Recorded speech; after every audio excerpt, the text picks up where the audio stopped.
All right. We are back here at Song of the Day, coming to you from the Rock Cave. I'm your host, Mark Pierce. We have a special guest here in the cave. This is a surprise episode, too. We have no plans for this, but we have Mr. Sean Murphy here in the Rock Cave. Sean Murphy. What's up? Welcome. Thank you. Yeah, what do you think? You've been on Zoom from Florida. Yeah, I've been on Zoom. And so you haven't seen the cave before. I am here in person. And what do you think of the Rock Cave? I think cave is a great description. Yes. I think this is, I feel like, that's exactly right. There's a lot of stuff. It's a good reason for it. Yes, it's a little overwhelming, honestly. So my ADHD is kicking in horribly. Yes, but you were able to find some nuggets here from back in the day. Little Roger Daltrey Under a Raging Moon. Billy Idol. And a lot of this stuff you turned me onto. You turned me onto Roger Daltrey's album, by the way. Did you know that? Oh, yes. Yeah, I do remember that. Yeah. And Aliens Ate My Buick, Thomas Dolby. Yep. Amazing. I mean, you're a huge influence on my musical life now that I think about it. Yeah. Well, you were a big influence on me, too. I mean, that's true. Because who else looked as cool as Billy Idol in high school dressing up for the dances? Well, I tried. I wanted to go see Billy Idol, but I was not allowed to because I was too young. Carrie Monstella went. She had a Billy Idol sleeveless T-shirt, and I had to borrow that. Carrie was a rocker. Yeah. No. So that was the closest I got to Billy Idol was her shirt. But he did comment on a post of yours or something. He did. I suggested The Dead Next Door for The Walking Dead. Oh, okay. Yeah. He wrote back on Twitter. That's a great idea. That's a great idea. So Billy thought you had a great idea. He did. I mean, that's better. In my mind, I'm going to choose. That's better than seeing him in concert. Billy typed that on his phone. He absolutely did. I think he doesn't have an intern. No. No, he that was him. That was him, 30 years ago he had an intern. Yes, right. Now he's just schlepping it all on his own. Yeah, he's real. He's making it real, keeping it real. So Sean Murphy, for those of you who don't know, all you thousands and millions of followers out there, in case you didn't see those Zooms, Sean Murphy and I went to high school together. We did. In Stafford Springs, Connecticut, and we met... various places, I think. Yeah, somewhere around 1984 and we were probably playing basketball. Even though that wasn't as much of interaction socially, maybe. Somewhere around 84 or 85. You graduated in 85. I graduated in 85, yes, I did. And then that famous Aerosmith story, which we don't have to repeat because we did a whole episode on it, but my first concert was Aerosmith. Google it. You were there, Google it, and I found you to drive me home. I don't know how, and you did. Yeah, that's me. I'm always picking up strays. In your awesome car, the Cougar, and 68 Cougar XR7. Amazing. Yep, vinyl hardtop. I think I'll find that picture again and put that up there. The one you sent me, that one, good. And fast friends ever since. And then just like during college breaks. Best man in my wedding. See that? And just like so much time together, so many summers together, and so much music, so much fun. And then off in college, we didn't write each other. We didn't write each other. We did something better. We made cassette tapes recording of us talking to each other. Mixed tapes, but not of music. Not just for that special girl. We spoke. We actually talked and told stories and jokes and had friends on there, and then we would mail the cassette to each other. Right. Like, make it and send it. Right. We were way ahead of our time. Right. That was like 1988. How are we ahead of our time? Who did that after us? They still haven't. Right. So we're still ahead of our time. Exactly. And then, there's some hilarious material on there. Yes, there is. So we're going to, and I have them still. There's a near-death experience of Mark's that was captured live, on tape. On tape. Yes, so that's right. There's a lot there. So we might have to go through that and see there. But so that was good. And we just had a lot of fun with music. And there's so much music between the two of us we could talk about. When we've mentioned it before in those Zooms. Yaz. Right? Yep, Upstairs at Eric's. Tom Petty. Any album. When we listened to Damn the Torpedoes in 84. Torpedoes, yep. We got over 100 in a Volkswagen Golf, I believe. So that was... I went right past our exit because you got to go over 100 We had to hit the 100, which I don't know. It was probably not actually true. I'm not sure the speedometer worked at those speeds on a Volkswagen Golf. All I know is we were listening to Tom Petty, Damn the Torpedoes, and that's when it happened. Yeah. Good old Tom. Rest in peace. Yes, that was a tough one for me. What else? You're a huge Rush fan. We talked about that. You're the biggest Rush fan I know. Yeah, I mean, Rush was. I got to see Rush for the Signals tour, so they'd done. I mean, I still love that album, and their previous album, Moving Pictures, Tom Sawyer, an incredibly iconic song that I got to hear as well. And by then it was like one of their oldies or whatever. I turned in an English paper once that we had to write things in a journal, and all I did was write down the lyrics to Tom Sawyer, and she wrote back, "Is this a song lyrics, and what do you think they mean?" Because all I did was write the lyrics. Classic. That is really good. Wait, which teacher was that? I'm sorry, I'm putting you on the spot. Dennis. What was her name? Oh, sophomore year. Oh, she was the little one. Yeah. Oh yes. I'm sorry. She was tough. Is that a good way? That's probably. That's the same class where we had to do impromptu speeches, and my topic pulled out of a hat was marbles, and so the first thing I said was, "Marbles come in different shapes and sizes," and then I said, "But they're usually round," because I caught myself. Anyway, so you saw but Rush. Size, right. You can say size, shape. Marbles. You can maybe have an oval one. Yeah, has a chink out of it or something.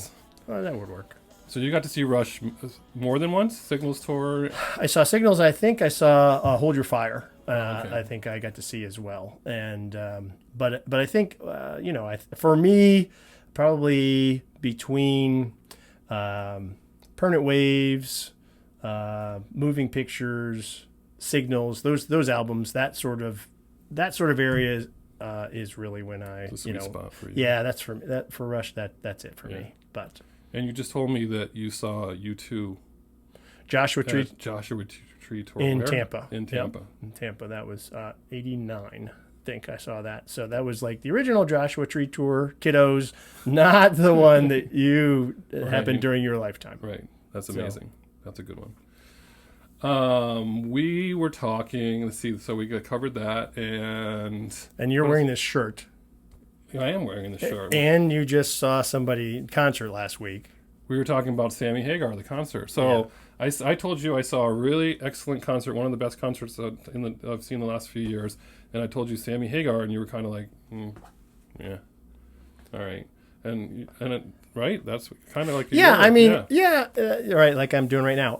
But and it's not, and I realized that hey, Sammy, awesome, subscribe. But I really think, actually, it's just it's a little bit irrational. My sort of dislike of, I shouldn't say it's even dislike. It's just not liking as much as I could like Sammy Hagar. And that's, you went through the phase that I went through, which was when Van Halen broke up. I was like, there's no way I'm listening to this band that they're calling Van Halen with Sammy Hagar. I'm just not. So I saw the 1984 tour, the last Van Halen tour with David Lee Roth, and they were starting to go a little techno and I don't know, a lot of keyboard and stuff like that, which is great. Eddie, rest in peace. There's a lot of that this show. But anyway, but we still, his guitar solos were legendary, and just guitar on every song was incredible. So, so that was something amazing. And David Lee Roth's screeching vocals just seemed like it worked so well with all of that. And so anybody else filling his shoes just seemed like a betrayal of sorts. Right. So I went through that phase, but then OU812 came out, and I was sold on that one. So that's when I just chose to treat them like a different band. I just said, okay, they're called Van Halen. I should have told you that. You should have told me about that option. So, yeah. So like, I was just this new band has an awesome guitarist. I like this record. I really like this record. And I'm not, it's just, they happen to be called Van Halen, but this is really good. And then after that, For Unlawful Carnal Knowledge, same thing. So, fast forward, Sammy Hagar, he's done Chickenfoot and his band, and we'll get back to that in a second. And then the last however many years on social media and everything, every time he comes on, he just seems like a down-to-earth and yet still just rock just a diehard rocker. Like you want him over at all your parties. You want to go see him at a small bar. You want him making mudslides for you, even if you don't drink mudslides. You want his tequila. Like you just want to hang out with him. Will he do that? He might now if he sees the show. Like, subscribe. So yeah, so I said I saw the show. They were awesome, and I said the first thing I said was, "Do you know that Mike Anthony sings?" And you were like, "Wait, Mike Anthony is in the band?" And I was like, "So hold on, get this." Yeah, and Mike Anthony's at the show wearing a Van Halen Yes, right. Yes, T-shirt. Yeah. So Mike Anthony's been playing with him in Chickenfoot all along, and he does sing. And in this concert, he sang "Ain't Talking About Love." He did a decent job of that, and I was surprised that he was singing. And he's in his band. He's been in his band, Sammy Hagar, all along. And on drums was Jason Bonham. Right. John Bonham's son. Right. From Led Zeppelin, for those of you who don't know. Yeah. He's been regular in his band. The name Bonham and drums. Right, yeah. And then their guitar player was Joe Satriani. Yeah, that's nuts. So, and you are the one who introduced me to. If you don't know who Joe Surfing with the Satriani Alien. is, just pause right here, go listen to Surfing with the Alien, and get back come to back. us. Yeah. So that's the part that you were like, what? And so like, okay, maybe I can see the attraction of that. Because you were saying he played some Van Halen songs, and I'm thinking, how do you do Van Halen songs with no Eddie Van Halen? I mean, really, that's... Right. And they didn't do that many. They Yeah. they didn't do that many that would have been Eddie Van Halen's strength. So they didn't do, like they did Jump. So that's not really, that's keyboards. I think I can do that one. Yeah. But they Ain't Talking About Love, Mike Anthony sang it. Yeah. Yeah. Gotcha. So, but it was mostly his solo stuff and the later Van Halen stuff. So I think you would approve of that. Yeah. No, I mean, it sounds like it's... I just have to think of it as it's a Sammy Hagar show, so that's all right. Yeah, that's fine. Well, did heavy metal, right? He did heavy metal, which I sent to you because that's awesome. Can't drive 55. Yeah, awesome. Yeah. Yeah. Which is, I wish I was still 55. Right. You're a little bit older than I am. Some of us can still drive 55. Right. So I'm going to do a full episode on that concert with Paul Chabot, who I went with, so that people will get to hear more about that. So we'll stop talking about it. Well, no, we don't have to, but just saying we are. No, we don't want any spoilers. Yeah, that's right. Spoiler alert. I think I already did the spoiler. Oh, yeah, oops. Yeah. You'll never guess who's the guitarist. Right. So yeah. So for song of the day, since this is a show, I said I would pick one from Sammy Hagar, Van Halen, and you would pick one from David Lee Roth. So you're gonna have to pull that out of somewhere because you didn't prepare for that. But if I were gonna pick one, actually is the one song they didn't do, which is Cabo Wabo from OU812. That would be my song of the day. So you just have to pick a song from Van Halen somewhere between 1978 and 1984, the 6 years. You really got me. All right, there you go. Right. Yep, there you go. That's Sean Murphy. And that's the extent of my musical ability. I knew exactly what you were singing when you were saying that. It sounds different when it's Eddie Van Halen on guitar. Right. Versus my flame. That's right. You did a good job, though. Well, thank you. So there you go. That's what it is. Sean Murphy here in the Rock Cave. I'm going to pare this down a little bit, but it's still going to be somewhere around 13 minutes long. So it's, that's whenever I have guests on, the episode tends to be a little bit longer because we just have the gift of gab. Yeah, it's my fault. Well, yeah, you've been talking so much. It's all me. Yes, right. I'm just here to model this. There you go. You look so good. So anyway, Sean Murphy here in the Rock Cave, and we didn't know this was going to come together. I mean, I knew you were coming. We weren't sure about our schedule, so and then finally we pulled it together. And I'm excited. I'm excited that you made it here in the cave, and always nice to talk to you about music. And we have weird, quirky songs that we could talk about all day long, or just songs, music, whatever it is. We share a lot, so that's cool. It's great to have you on. Welcome to the cave. Thank you very much. I feel I'm good. I like all the prepper stuff you got down here. So this is a good place to stay when the zombie apocalypse comes. You won't be short on if you know where Mark lives, come find him when the zombie apocalypse hits. That's right. Grab the cowbell. That's the best defense I have here. That's pretty solid. Yeah, if you hit him with that, you're good. Oh, I see. You got to hit. Yeah. That's not how my real cowbells work. Right, right. That's true. All right, so that's it. We're going to wrap it up. Sean, again, thanks for being on the show. I'm going to edit this, and I don't know when it's going to be on, but we'll get there, and we're going to have you take it out with me, all right? All right. Whatever you're doing today, people, I hope it involves music, and as usual, catch you on the flip side.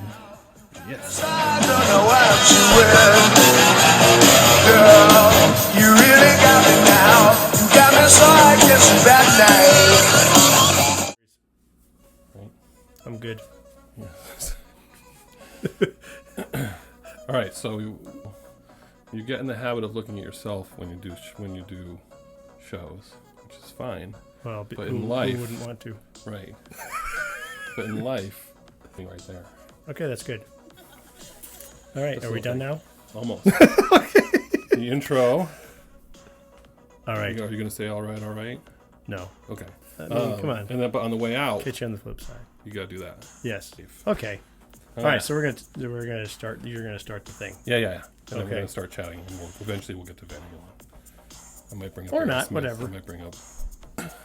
Okay. All right. Should I be looking at something? Yeah, you should be Just looking. staring at you. You should be looking here. I should be looking there. Somewhere here. Yeah. Somewhere there. Okay.